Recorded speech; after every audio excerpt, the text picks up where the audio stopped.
Hey, you hear me? Yep. Awesome. So, new wide receivers coach, Rams or Patriots? New wide receivers coach. There's a thing Tom Silverstein said the Packers are targeting Sean Meninga from Vanderbilt for their special teams coordinator position. Apparently, he's like kind of the only person they're looking at now. So it's Well, to me, it's when you're all the way at the bottom, the only way is up. I mean, right. can you really be worse than what we've had, basically? Not just our last coordinator, but I feel like our special teams really haven't ever been that great, like True. at all. So, what do you have to lose? Right. So I figure we could hit on those two and then jump into the Super Bowl. I've got like a list of just like prop bets on different things with like the game, and just kind of like some different fun things with it. If we want to just kind of go down the list or anything. Sure. Cool. All right. You ready? Yep. Let's fucking do it. Start my timer.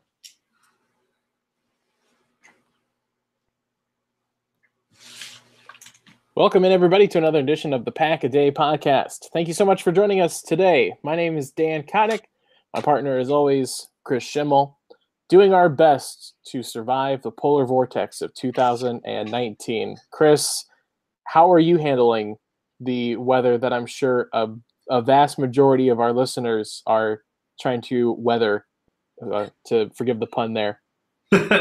Well, I woke up early to make sure my car worked before going to work this morning. It just barely worked, and the brakes were frozen. So that took forever to get things going. So I heat up the car because I started going, and then I realized my brakes were frozen. But luckily, there was a small snowbank that I kind of crashed into, and that stopped me before I hit something serious. But yeah, today it was so cold that I read an article. Experts were saying, do not breathe in too hard because it could burn your lungs. And like, geez, winter is coming. Game of Thrones was not lying. Right. No, exactly. Thankfully, I thought ahead and I'm taking a vacation day tomorrow, so I won't have to deal with the second day of it. But yeah, surviving today was a little bit rough. So however you're listening to us, hopefully you're staying warm.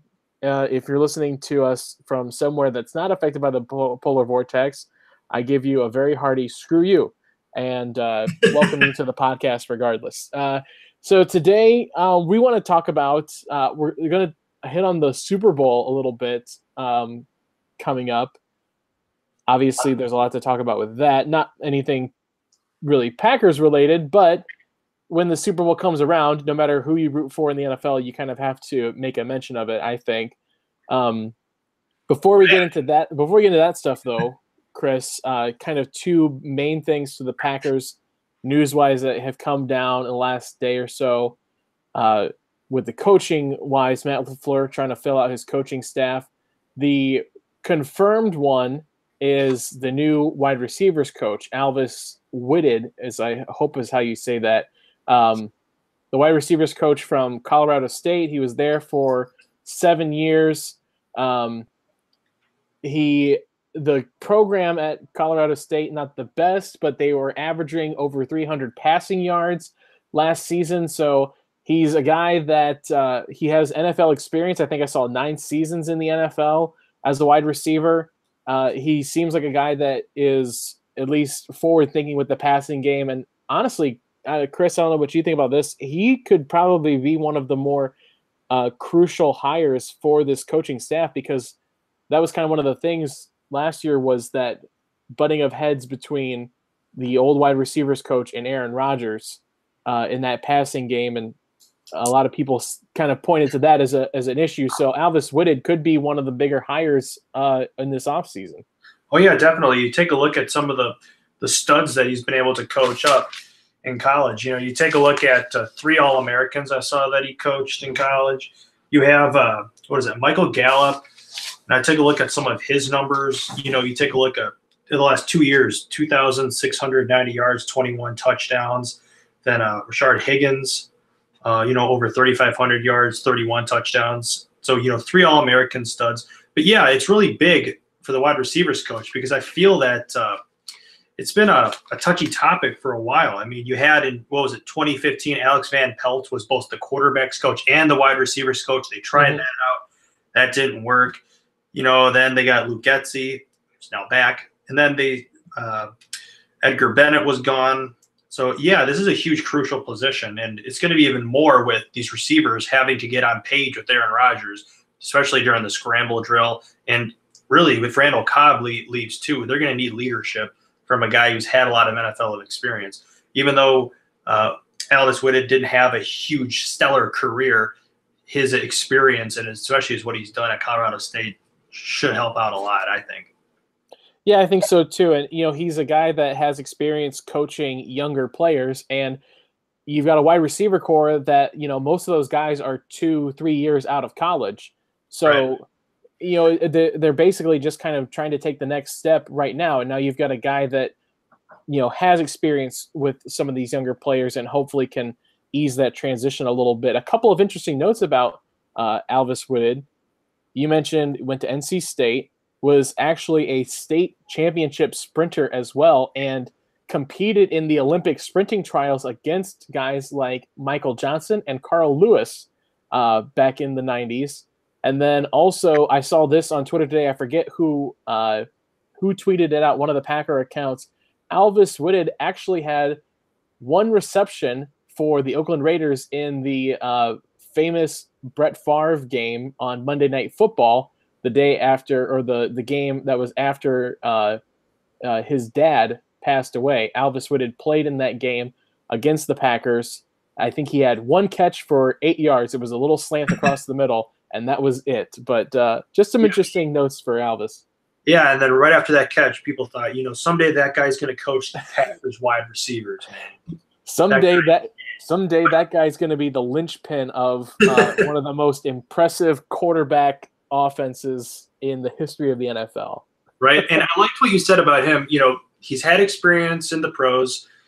What he's done in college is good. I like that, a hybrid coach, a guy who knows both the egos of the pros and then maturing young players and developing them. And I love the fact that you just talked about him as a track star because, you take a look at guys like Valdez-Scantling, a guy who has a motor on him. Imagine him with this guy teaching him how to take more advantage of his speed.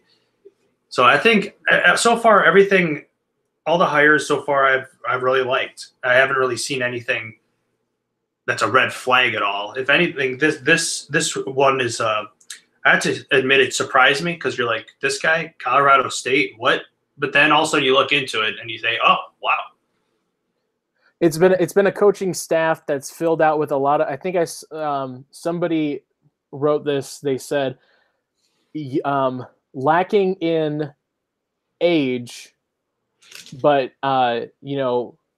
full of potential and experience that can really there's a lot of potential with a lot of these younger coaches that are coming. Or I shouldn't say younger, but guys that haven't had as much NFL experience. It's funny that you say that because I was talking with my cousin, and she's a huge sports fan, but she says some stuff that just makes me laugh. She said, how in order to be president, you have to be at least 35 years old. Well, there should be an age limit on how old you have to be a head coach in the NFL.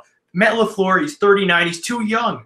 I'm like, Sean McVay is like 32. And she goes, that's too young. There should be an age limit. Like, come on. I understand if you want to be president, you have to be 35. But an age limit for being a head coach of a football team? I think, if anything, you should make an age limit for when you hit a certain age, you don't get to be a head coach anymore. Because there's some of those guys that stick around for years and years and years, way after they deserve to really be in the league anymore. But yeah, I like this young blood coming in, get something fresh instead of something that's stale. I mean, well, and so, it leaves the one position still open on this coaching staff is the special teams coordinator. and that position actually could be filled very soon, as Tom Silverstein is reporting that the Packers are focusing their position on Sean Meninga.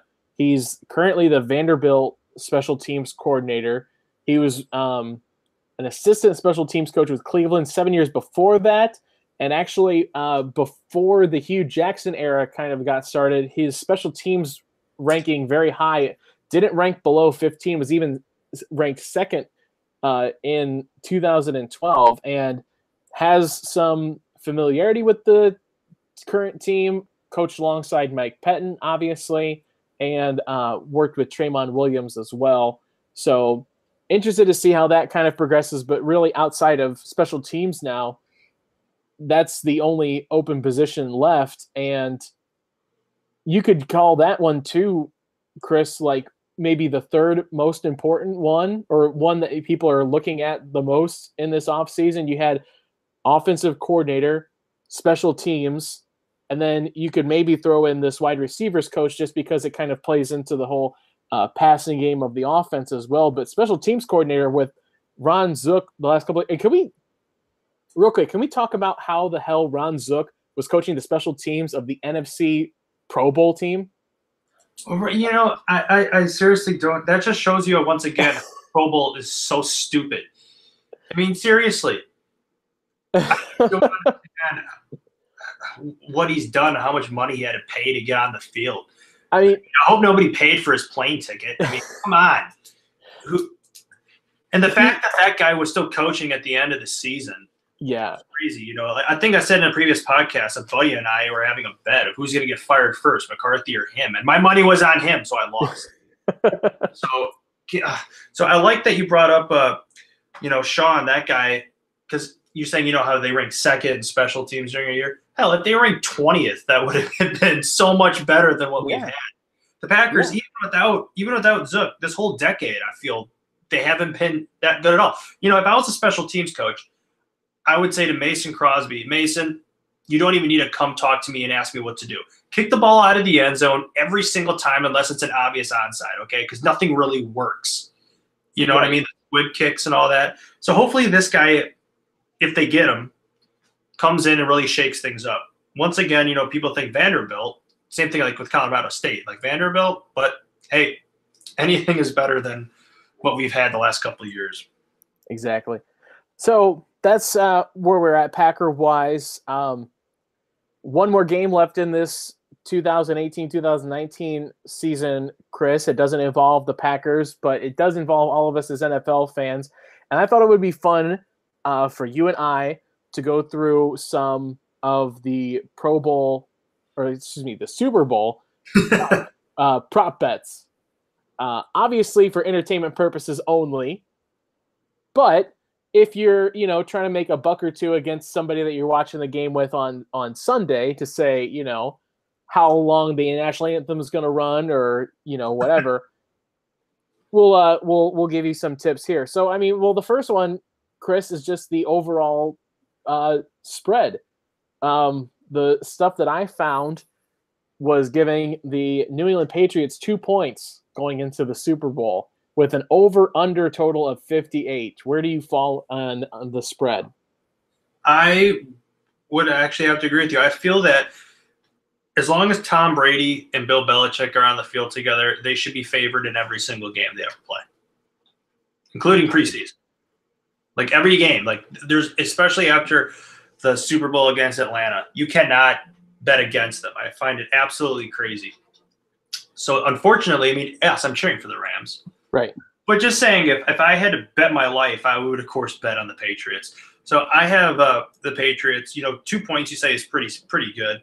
I would say anything around there. I think it's going to be a close game because if you think about it, every time the Patriots are in a Super Bowl this century, it's been a good game. And it's always been a one-possession game. So I think it's going to be between 3 and 7 points. Yeah, I think I saw they haven't blown anybody. They haven't won by more than 2 scores, I think. Yeah, and they've never lost by more than 2 scores either. Yeah. So a great game. Right, always a great game, and really 2 points. That's almost a pick'em game at that point. I would agree the Patriots have to be favored in this game. Let's go to national anthem. Gladys Knight is singing the national anthem. The length over under 107 seconds. That's a minute 47. Over under the length of Gladys Knight's national anthem. Over. You go over? Over. When you ask me why, I don't know why. I'm just going over. That's where the smart money is. I did a little bit of research into it. Billy Joel actually has the shortest anthem time with 1:30, and Alicia Keys has the longest with 2:35. And since Super Bowl 40, only 2 people have sung the national anthem under 1:45. So the smart money there would be to go over with Gladys Knight, especially a Motown singer that can really hold out a note like Gladys Knight can. Right. So some of the broadcasting prop bets. These are some of my most favorite ones. Will CBS replay the missed pass interference call on the Rams versus New Orleans? The money favorite is on yes. Absolutely. I mean, I was just watching the news about a half hour ago, and they were talking about it. Then it shows Roger Goodell at the podium, like thinking, "Oh, well, maybe we can do something with instant replay." Like, I don't know about that. I mean, off the top of your head, you think, yeah, why not? But then you're thinking, yeah, would that really work? Right. If you can challenge penalties or challenge something that isn't called, I feel the game would take 5 hours. And it just opens up a big can of worms. Right. So absolutely, because that makes such a huge difference. I mean, think about it. If it's the Saints against the Patriots, it would be Drew Brees against Tom Brady. It'd be a huge, and then both quarterbacks, one's 41, the other's 39. 2 of the best offenses of the last decade. It would have been a huge story had it been the Saints and the Patriots. So I think, of course, they're going to be talking about it. Almost annoyingly, they're going to be talking about it to the point where it's like the Rams are in it. Talk about them now, please. Probably the very first time that there's a questionable call in the field, you go to that play. Yep. Say. The next one, we get into some of the announcer ones. Jim Nantz will say, "Hello, friends," when announcers come on the air. The heavy favorite is yes. Yep, absolutely. And then will Tony Romo be able to psychically call every single play of the game? Yeah, if only he had learned how to do that when he was a quarterback. Right. All right, here's one.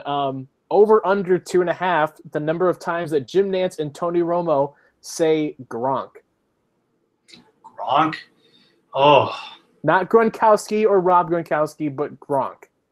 Okay, well that depends on how involved he is, because he wasn't that involved that much against the Chiefs. So this is actually a really, really tough one because you don't know which Gronk you're going to get.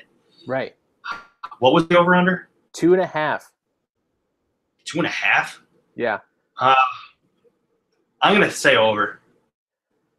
I think that's probably the smart way to go. The over is a very slight favorite because you just kind of assume. I mean, 3 times in 4 quarters, like, have to be. Well, I didn't just picture him just being on, just show a little bit of him on the sideline. They're going to say Gronk, right, or something. So, yeah, I'm going to go over with that one.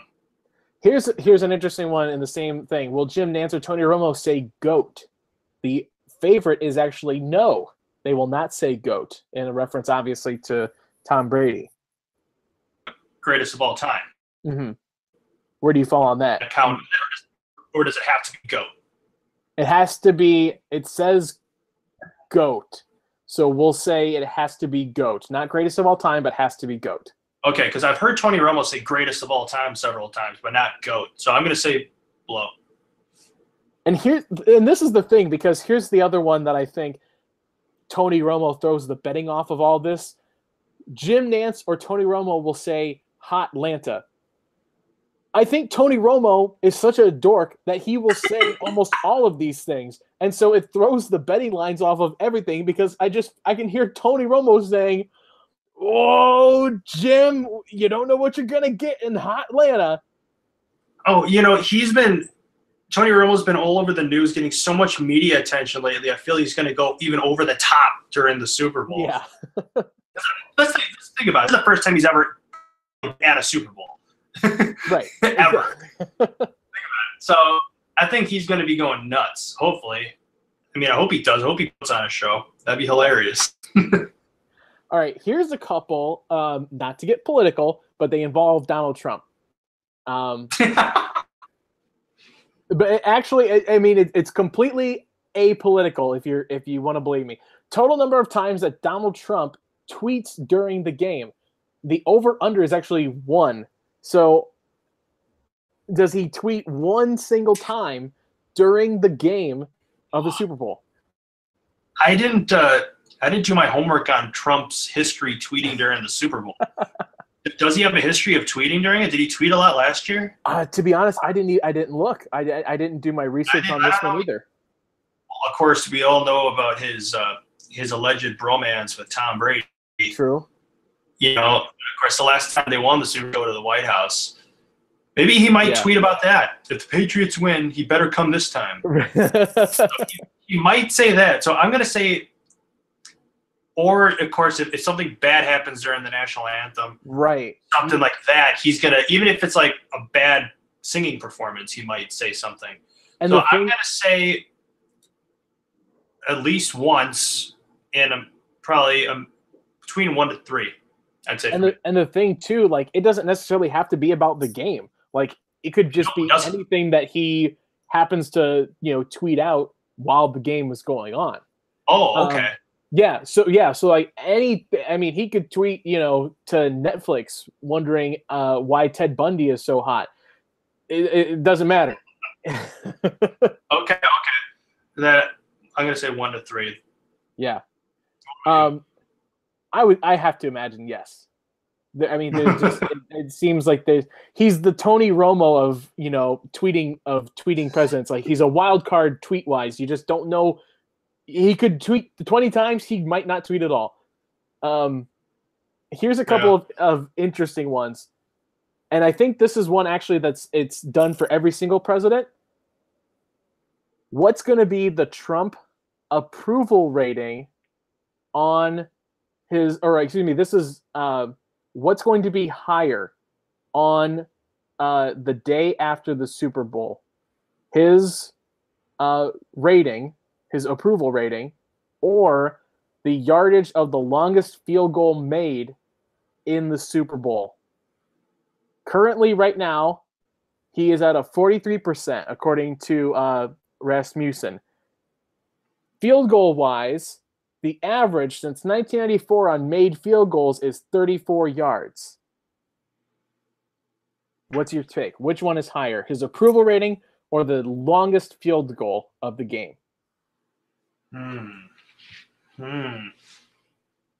Has to be more than 43 yards or at least 43 yards. Right, because you imagine by Sunday that's not going to fluctuate a ton. Right. I'm going to go with field goal being longer. I'd have to agree too. You got Patriots. I can see that happening, especially like right before halftime. Mm-hmm. Yeah, I can see that happening. I'm going to go with field goal. I'm going to go field goal too, and field goal is the slight favorite in that one as well. Couple more to the halftime show. First song performed by Maroon 5.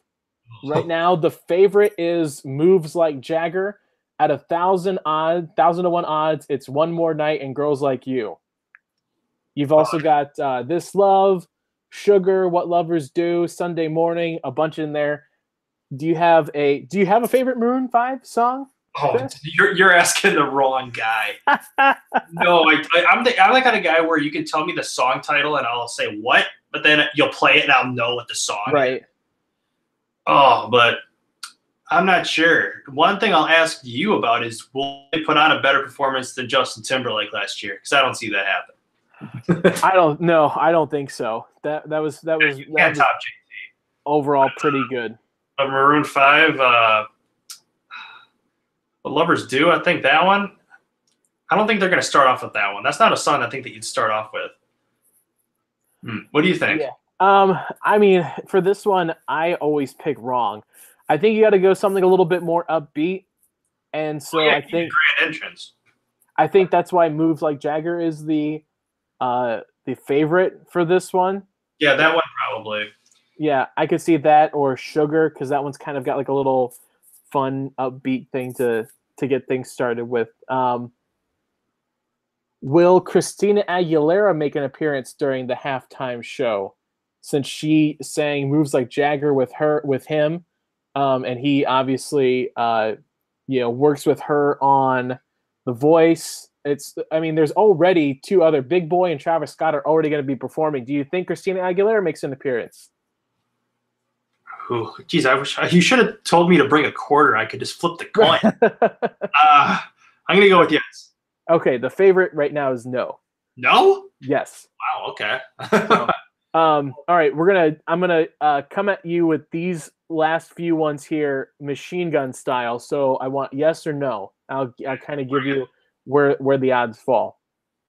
Will any player do the Dirty Bird for a TD celebration? Obviously, in a tribute to the Atlanta Falcons. Nope. No? Nope. No is the favorite right now at 250. Will any player do the floss for a TD celebration? Ooh. Big hit with the kids. Sure, yes. Actually, a heavy favorite for no, but I could definitely see the floss being something that happens. Well, I've been wrong a lot of times. Right. Well, that's why these prop bets are so much fun, because basically you're just like, shooting into the wind. Well, if it's a flossing, I think it would definitely be the Rams. If the Rams over the Patriots, I don't see a lot of the Patriots doing the floss. No, the Patriots don't get to have fun. It's kind of like watching the Russian hockey team play. Belichick would say, "What was that?" The one that I always love, and I've never actually followed up to see what's right or not, the color of liquid thrown on the winning coach. So the favorite like is... the Gatorade? Yeah, so the favorite is clear or it's water. Purple is coming off at 1,000 to 1. It's followed closely at the top by green or yellow at 300. Red, orange, and blue follow that. All right, that just reminds me when McCarthy got his, it was orange, I think. Mm-hmm. I think so. I'm gonna go with red. Red solid Gatorade color. If I have to say so myself. All right. Me too. Stuff that is outside of the Super Bowl but still Super Bowl related. Chris, the biggest one. You're picking. Well, before we do this one, for the Super Bowl, let's get a pick and a score.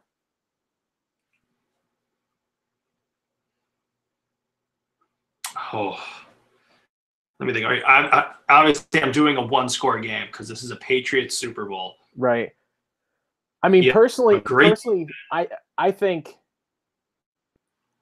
LA has what it takes to beat them, but I don't think that they've been playing up to that level recently, and I question whether or not they're going to have the drive to actually, get it done.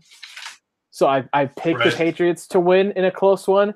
I'm gonna go 38-31. Wow, you're doing a high-scoring game. I think so. I think it could end up. Yeah, it's just shocking. The Patriots 6th in the league in scoring defense, allowing only 17 points a game. You have the Rams, who are 2nd in the league in scoring, scored 527 points. That's actually more than the Rams that won the Super Bowl on the greatest show on turf. That being said, the Rams are only 20th in the league in scoring defense, allowing 24 points a game. So I'm going to have to go with the Patriots, but I'm guessing it's going to be 28-24. 28-24. I can respect that. To this 28-24, because I took a look, and the Patriots' 9 Super Bowls that they played in the Brady era, all 5 of their wins have come when they've had a top 10 defense. And when you take a look at the 3 Super Bowls that they lost, still 2 of them were still in the top 10. But the other one, they were out of it, and that was one they lost to the Giants. This year, they're 7th. So I still have to go with the Patriots. I don't see the plus, not to mention that the Rams, their offense has not been lights out this postseason. I feel. I mean, Yeah. Game against the Cowboys was close. Game against the Saints, of course, was super close. I just don't feel like the Rams, and now they're going up against the Patriots, whose defense I think is better than the others. So I don't see the Rams really lighting it up. I think it's going to be really, really close. Yeah, and I think I saw a stat somewhere too that in playoff games where the Patriots are meeting you for the first time that season, they are 16-1. Yeah. That if it's the first time they're meeting you is in the postseason, they beat you, and it's at a 16-1 rate. Before we go, Chris, I think the prediction everyone is worried about, the winner of the 14th annual Puppy Bowl. Now, so a couple quick stats. Team Fluff has beaten Team Rough the past 3 years, and I looked through the roster. It's a new roster for 2019. Tons of new talent. A couple of guys in there that are playing through some injuries. I think one guy had a prosthetic leg on there. Lots of Chihuahua, lots of Terrier. That's really where you want to go in this Puppy Bowl. The little smaller dogs, a little bit more active. They're going to be scoring more points. Does one of the teams have a Corgi? There was no Corgi. There's no Corgi. It's a lot of Chihuahua. A lot of Chihuahua, a lot of Terrier. Terrier has been named the MVP 4 times in the Puppy Bowl, so it's heavy on Terrier. They need a Corgi. Corgi. If it was a Corgi, I would have picked that team no matter what. Corgis are the GOAT to me. So I'm gonna go with the Fluff Dynasty is gonna end tonight, and Rough is going to win it. Team Rough. I am also Team Rough. I think that this is the underdog story of the year. Forget what the Patriots are. These are the underdogs in the Puppy Bowl. I also think I saw like a kangaroo and a penguin are going to be involved in the Puppy Bowl somehow. I don't know how, but I'm so here for everything Puppy Bowl. It's so stupid and I love it. All right. Well, make sure that you're following us throughout the rest of the off season coming up.